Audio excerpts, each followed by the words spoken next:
Summit को लेकर इस वक्त एक प्रेस कॉन्फ्रेंस चल रही है, सीधा हम रुख कर लेते हैं। Almost 40 events were done on issues which are relevant to people's lives. Based on these deliberations over the course of the year, these recommendations have now been placed for consideration of the leaders. They would be discussing it over the course of next 2 days, and then we will have definite outcomes and we will all share with you. Thank you. Thank you very much, sir. May I request Shri Harshvardhan Shringla, Chief Coordinator, sir. Namaskar and good afternoon. The focus of today's press conference is on the G20 New Delhi summit. But since many of our media friends have joined us only today, I'll briefly begin by taking you through our presidency journey. As you know, we assumed the presidency of the G20 on the 1st of December last year, and we will conclude our presidency on the 30th of November this year. During the course of our presidency, we would have hosted over 220 G20 meetings in 60 different cities across the length and breadth of our country. In keeping with the Prime Minister's vision of a pan-Indian G20, we will have hosted one G20 meeting in at least one G20 meeting in every state and union territory of India. And to my mind, that is the finest example of cooperative federalism that we can see. Now, the effort has been, of course, to take the G20 down to the grassroots level through a process that we call Jan Bhagiyadari, which is a people's participation movement. And whether it is through the G20 University Connect or the G20 Model School or quiz, essay and painting competitions and festivals, the G20 has been popularized and taken down to the grassroots levels in our country. We have also looked at the G20 as an opportunity to highlight and showcase India's rich cultural heritage and diversity and our tourism potential. And in that context, we have hosted over 300 cultural events with the participation of over 18,000 of our cultural artists and exponents. Of course, we have also made our presidency an inclusive one. Sherpa has already mentioned that we've had very significant participation from the global south and from Africa. Press conference में इस वक्त ये बताया जा रहा है कि कैसे G20 को लेकर तैयारियां की गई हैं, क्या मुद्दे रहने वाले हैं। और सीधा मैं विक्रांत का इस वक्त रुख कर लेती हूँ। विक्रांत, अभी हमने प्रेस कॉन्फ्रेंस में ये सुना कि बताया जा रहा है बाकायदा G20 कैसे जन भागीदारी के रूप में भारत में दिखाई दिया है और कैसे अलग अलग जगहों पर बाकायदा स्कूल कॉलेज में से लेकर के पेंटिंग कॉम्पिटिशन तक कराई गई। ये सारी बातें प्रेस कॉन्फ्रेंस में अभी हमने सुनी। मतलब आयोजन दिल्ली में जरूर हो रहा है, लेकिन हर कोई दिल से, भावना से इस G20 से जुड़ा हुआ है। देखिए, बिल्कुल इस बार के G20 की अगर हम बात करें, भारत को इसकी मेज़बानी मिली थी, भारत को इसके मेज़बानी का प्रेसिडेंशियल अध्यक्ष थे भारत, तो उस नाते एक बड़ी जिम्मेदारी हो गई थी। और जिस तरीके का आयोजन अब होने वाला है, क्योंकि कल से आधिकारिक रूप से G20 शुरू होगा, तो जिस तरीके का आयोजन आज झलक दिखाई दी है पूरे मीडिया सेंटर को हमने अपने दर्शकों को दिखाया, जो विदेशी मीडिया, देशी मीडिया यहाँ पर पहुँचा है। करीब 5,000 से ज़्यादा लोगों का रजिस्ट्रेशन हुआ है, जो यहाँ पर अलग अलग देशों से, अलग अलग मुल्कों से इसे कवर करने आएंगे। उन सब के लिए जिस तरीके के वर्ल्ड क्लास इंतजाम किए गए हैं, निश्चित तौर पर भारत पर जो उम्मीदें थी, भारत उस पर पूरी तरीके से खरा उतरा है। इस समय ऊपर प्रेस कॉन्फ्रेंस चल रही है भारत सरकार की G20 को लेकर, और आप देखिए कि मैं इस समय ग्राउंड फ्लोर पर हूं। मैं यहां पर बैठ करके भी इस प्रेस कॉन्फ्रेंस को सुन सकता हूं, देख सकता हूं। इस तरीके के इंतजाम यहां पर किए गए हैं। हालांकि जिस हॉल में प्रेस कॉन्फ्रेंस हो रही है, उसमें करीब करीब 300 लोगों के बैठने की वहां पर जगह है, इंतजाम किए गए हैं, यानी 300 करीब पत्रकार बैठ सकते हैं। इसके अलावा 2 और छोटे हॉल भी हैं, जिसमें 150 के करीब पत्रकार वहां पर आ सकते हैं। तो एक चीज हमारे दर्शकों को समझनी होगी कि G20 जब बना था, तो उस समय एक बड़ा चुनौती पूरी दुनिया के सामने थी। वो चुनौती थी आर्थिक मंदी की, और उस आर्थिक मंदी से पूरी दुनिया डील कर रही थी। और G20 का जब जन्म हुआ था, तो ये कहा गया था कि क्राइसिस से निकलने का नाम G20 है।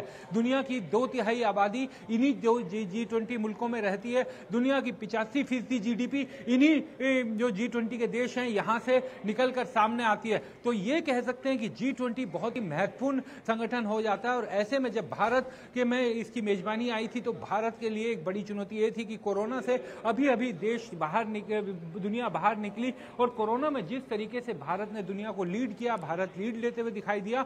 और पूरे कोरोना के टाइम पे चाहे वो वैक्सीनेशन का काम हो या दुनिया के दूसरे देशों को, छोटे देशों को, बड़े देशों को वैक्सीन देने का काम हो, तो एक तरह से क्राइसिस से निकालने का काम भी भारत सरकार ने, भारत ने किया। विश्व गुरु भारत को ऐसे ही नहीं कहा जाता, और जिस तरह से भारत ने अपनी भूमिकाओं को निर्वाह किया है वो बेहद ही काबिल तारीफ है। ये G20 का मेन मीडिया हॉल है जहां पर आप देखिए कि तमाम देशों के झंडे लगे हुए हैं। जो देश इस G20 के मेहमान देश हैं, साथी देश हैं, उनके यहाँ पर झंडे लगे हुए हैं और तमाम मेहमान यहाँ पर आने शुरू हो गए। आज दिन भर विदेशी मेहमान आएंगे और आज अमेरिका के राष्ट्रपति बिल क्लिंटन जैसे ही शाम को, माफ कीजिएगा, जिस बिल्कुल विक्रांत, एक तस्वीर सबसे पहले न्यूज़ 18 इंडिया ग्राउंड जीरो से दिखा रहा है कि आखिर तैयारियां जो है वो किस तरीके की जा चुकी हैं। अब इंतजार है राष्ट्रपति जो बाइडेन का। लेकिन देखिए, G20 समिट के लिए ज्यादातर देशों के प्रतिनिधि भारत पहुंच चुके हैं।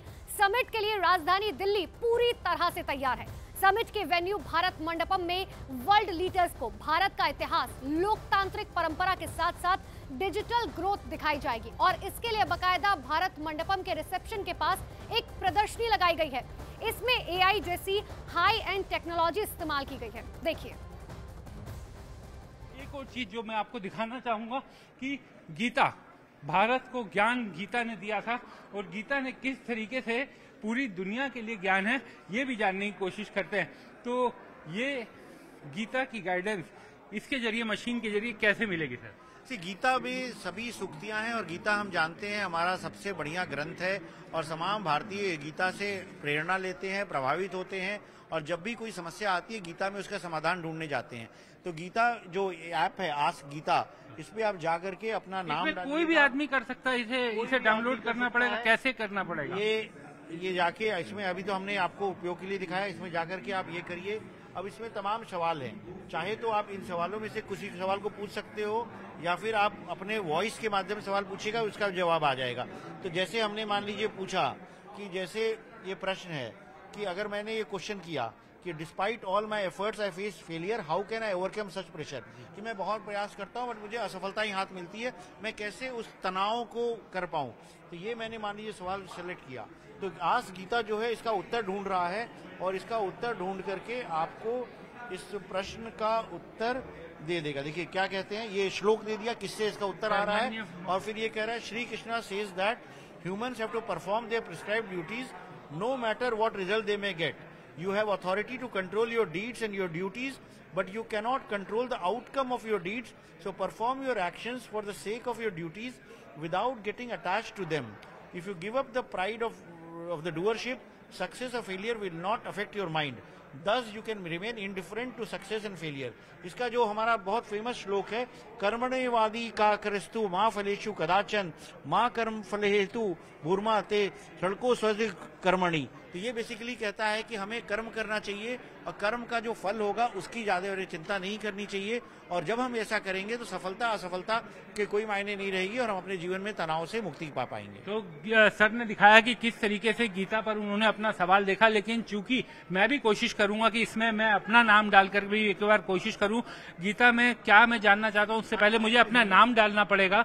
तो आप ये हिंदी और अंग्रेजी दोनों में कर सकते हैं, दोनों में आप ये कर सकते हैं, या आप हिंदी या अंग्रेजी। तो अगर मैं इंग्लिश लेता हूं तो अंग्रेजी लेने में मुझे अपना पहले यहाँ पर नाम देना होगा, और उसके बाद अपनी एज लिखनी है। अगर मैं यहाँ पर अपनी एज लिखता हूँ और उसके बाद जेंडर सेलेक्ट किया, और ये अब सवाल आ गए हैं जो गीता से रिलेटेड या अपनी जीवन से रिलेटेड मैं कोई भी सवाल इसमें जानना चाहूंगा तो इस तरीके से जवाब मिलेंगे। तो एक तरह से गीता का सार जो है वो डिजिटली दिखाई दे रहा है। ये देखिए, ये सवाल था आपका, my failures lead me to feel a sense of guilt, how can I overcome such a painful feeling. तो इसका एक गीता का श्लोक से 38 नंबर का श्लोक से जवाब आ गया, और इसको आपको पूरा जवाब मिल गया। तो आप इससे बारे में आप जाकर के हमेशा जब कभी परेशान हो, ये तनावग्रस्त हो, तो अपने सवालों को गीता से पूछिए और गीता से उसका ज्ञान पाइए, और जीवन में आपके जो तनाव होगा, जो परेशानी होगी, दूर हो जाएंगी। गीता के बारे में तो वैसे भी कहा जाता है कि जीवन की राह दिखाता है गीता की, कैसे लाइफ जीनी चाहिए आपको। तो एक तरह से आपके तनाव को, आपकी परेशानियों का सबका हल अब आपके डिजिटली आपकी उंगलियों पे आ गया है। टेक्नोलॉजी, आर्टिफिशियल इंटेलिजेंस का उपयोग करके इसको आपको सरलता से मिल जाएगा। आपको गीता की पुस्तक नहीं ढूंढनी पड़ेगी, वहां जाके ढूंढना नहीं पड़ेगा। आप सीधे अपना सवाल लिख करके या वॉइस के माध्यम से पूछ सकते हो और आपको वॉइस पे जवाब मिल जाएगा। यानी केवल आपके दिमाग में जो भी सवाल आ रहा हो वो उससे मिलता जुलता सवाल आप केवल टच कीजिए और जवाब पाइए। बिल्कुल। तो इस तरीके से आर्टिफिशियल इंटेलिजेंस के जरिए गीता का आपको जवाब मिलेगा। तो ये पूरी तरीके से डिजिटल इंडिया में जो क्रांति आई है उसके बारे में इस पूरे हॉल में दिखाया गया है।